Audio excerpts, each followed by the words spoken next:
Hey everyone, welcome back to my kitchen. It's Nicole here, and today I am finally giving you that chocolate macaron recipe I promised you. We are going to go over my tips and tricks on how to make successful chocolate macarons.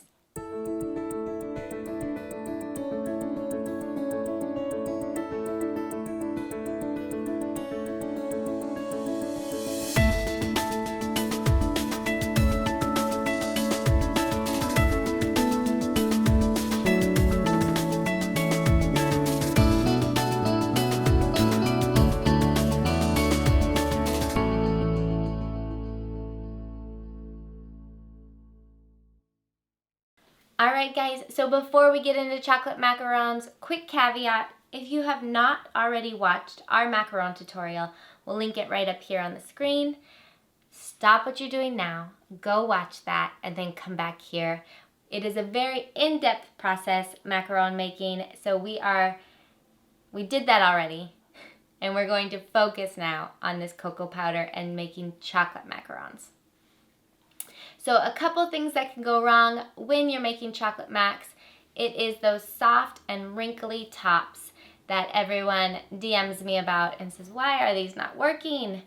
And the reason for this is either too much cocoa powder or over mixing your batter. So cocoa powder is less dense than your confectioner sugar and almond flour mixture. So when you take some of that out and you replace it with this, it's going to be easier to overmix your batter, causing those soft tops.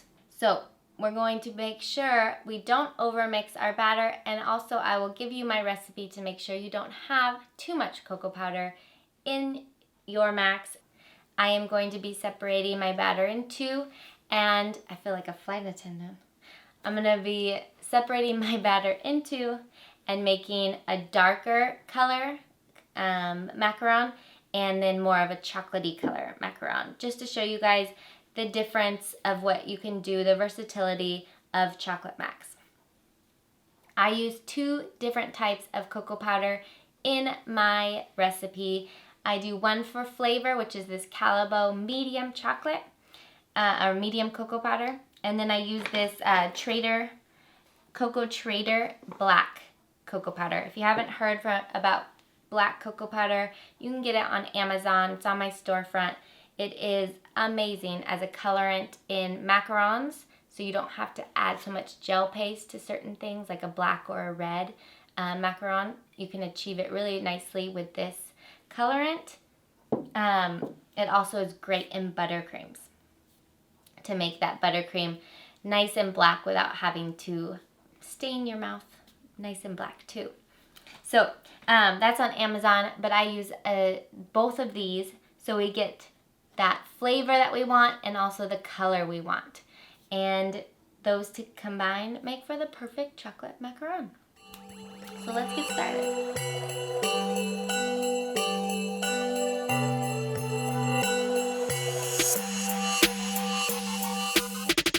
So if you noticed in the recipe, there's only 6 grams of each kind of cocoa powder in this, totaling 12 grams. So it's not that much. You don't want to do too much more in a French method recipe. So it doesn't seem like a lot, but it definitely gives it the flavor it needs to be deemed a chocolate macaron. There we go.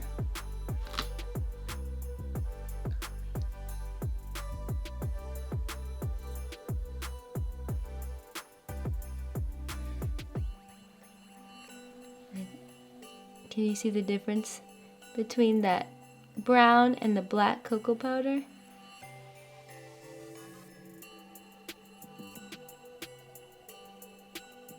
It's pretty cool. All right, I'll sift.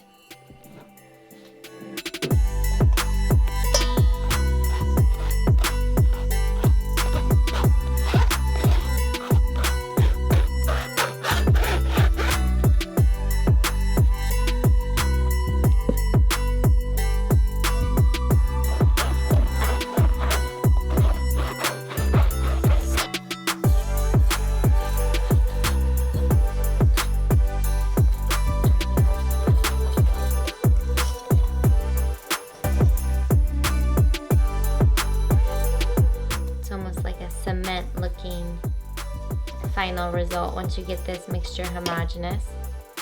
So you're starting with an already pretty dark mixture here. So if you're adding brown to get more of a chocolate look, you'll only need 1 or 2 drops. If you're wanting to make black macarons with this, you only probably need about 4 drops of black.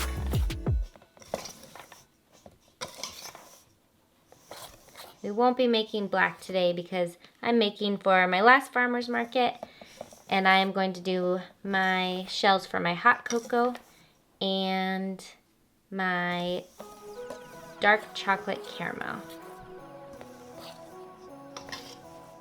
All right, this looks pretty good. Let's get to the meringue.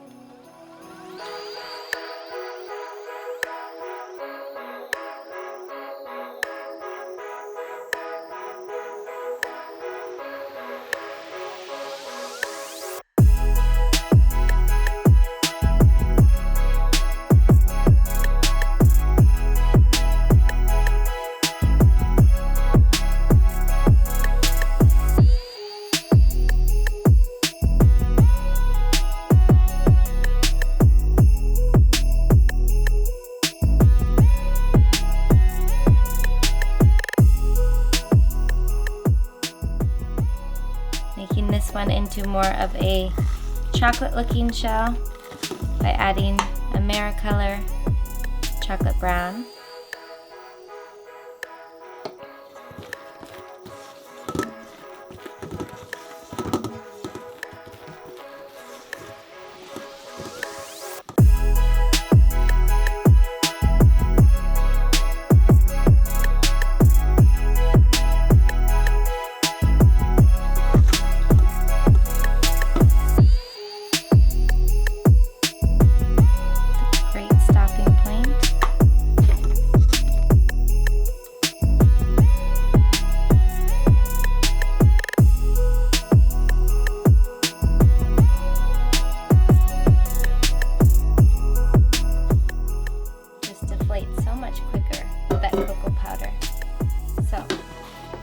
Really careful when you are doing your macaronage process, and make every stroke count. Now we're going to just do that no coloring in this one for my cocoa shells and do the macaronage process and deflate this half.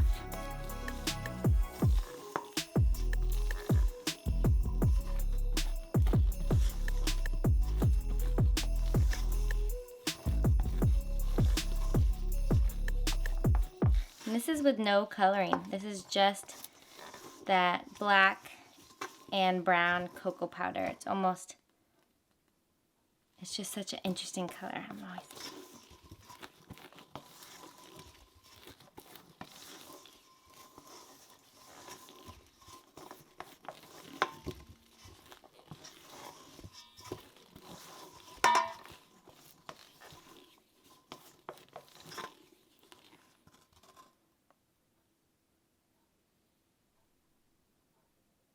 And we are pretty good. Couple more mixes and we're done. All right. That's good for me. Nice and flowing continuously off my spatula. It will get worked in my piping bag as well. So we're gonna call it and get that in there. Alright, let's pipe these babies out.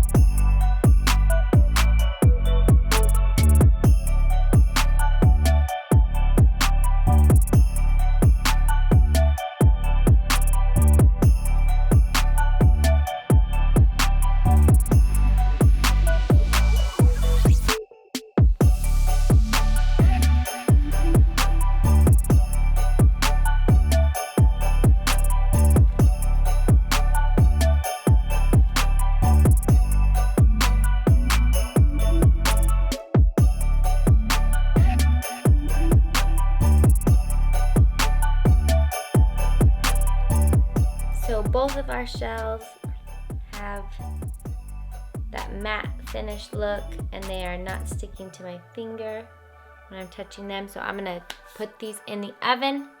We're gonna go with our brown chocolate shells first, and then this is the coloring that it turns out to look like when you don't add anything. It's just the cocoa powder coloring the shells. They look even better once they're baked. So let's do it and see how our chocolate macarons turn out.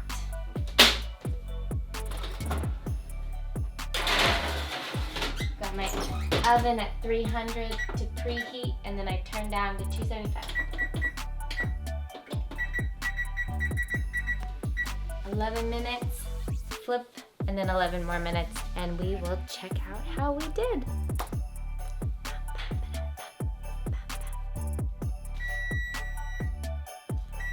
All right, let's see how we did.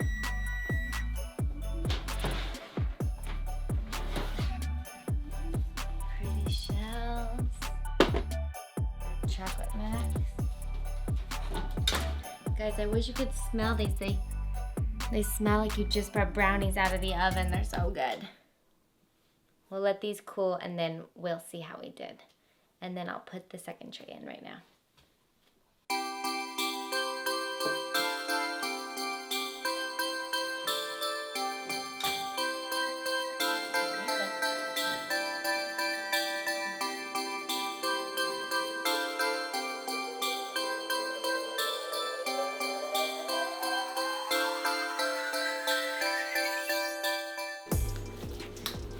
How we did. So these chocolate shells I bake at the same temperature as my regular macaron recipe. I bake the same amount of time. Depending on your oven, you might have to bake 1 minute or so longer, but it's pretty much not too much of a difference with baking.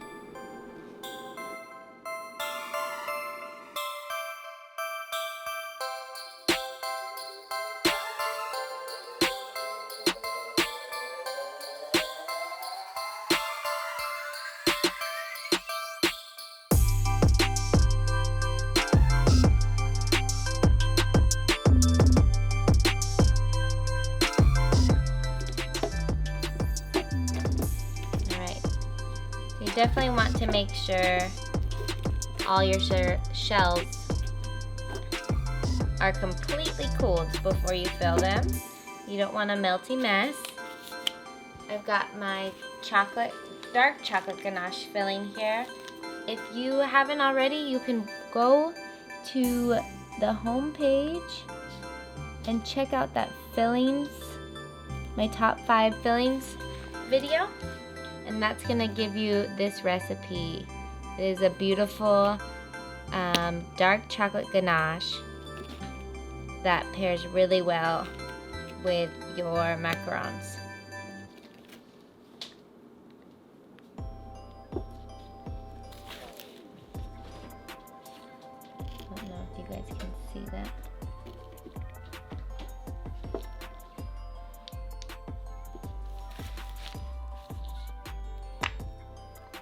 So for these dark chocolate caramel ones, I'm doing my dark chocolate ganache, and also I'll be filling it with my salted caramel. That's also on my video for my top 5.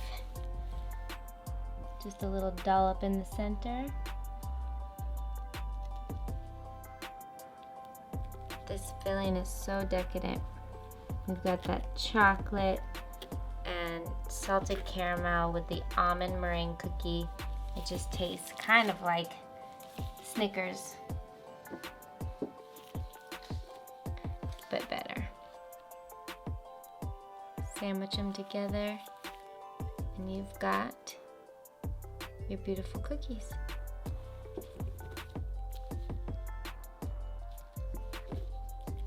By using a tip with my chocolate ganache, it makes a nice clean edge. It makes it look really, really spiffy on the outside. You can see that. You can also just cut your bag, your pastry bag or sandwich bag, and pipe out your fillings. It just might have a little bit of a jagged edge as opposed to this beautiful circular piped out filling.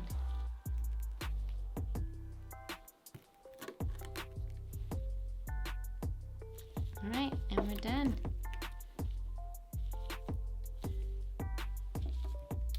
So these are my hot cocoa shells. They've got that same dark chocolate ganache on the outside to dam the marshmallow fluff that I put in the middle.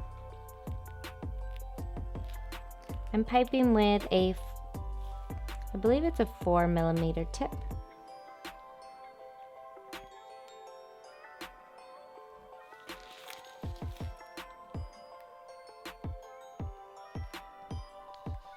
And we'll switch to our marshmallow fluff.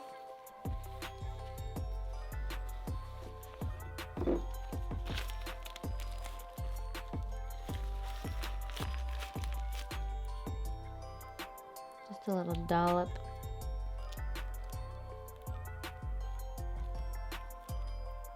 Right in the center there. This is actually the same filling I use for my s'mores, but I just don't do chocolate shells. I do shells with graham cracker crumbs on them, and I torch the meringue. I torch the marshmallow. It's so good. Both of these are one of my favorites. The creaminess of that marshmallow, just yum. Goes really well with the texture of the meringue cookie. All right, let's sandwich those.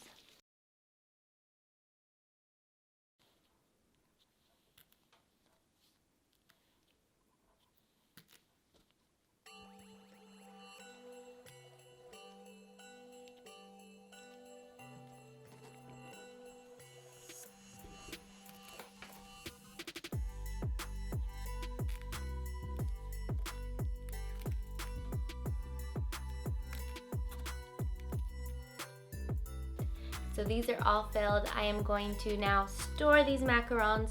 You can either store them for 24 to 48 hours in an airtight container in your refrigerator and then enjoy, or freeze them, and they are great until you need them. Macarons freeze wonderfully, as previously said, and they are a great treat to take out whenever you want them or when someone orders your macs.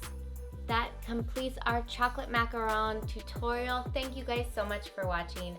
If you have liked this tutorial, please smash that like button. Subscribe to our channel. You can ring that bell as well if you want to get notifications when we upload new content.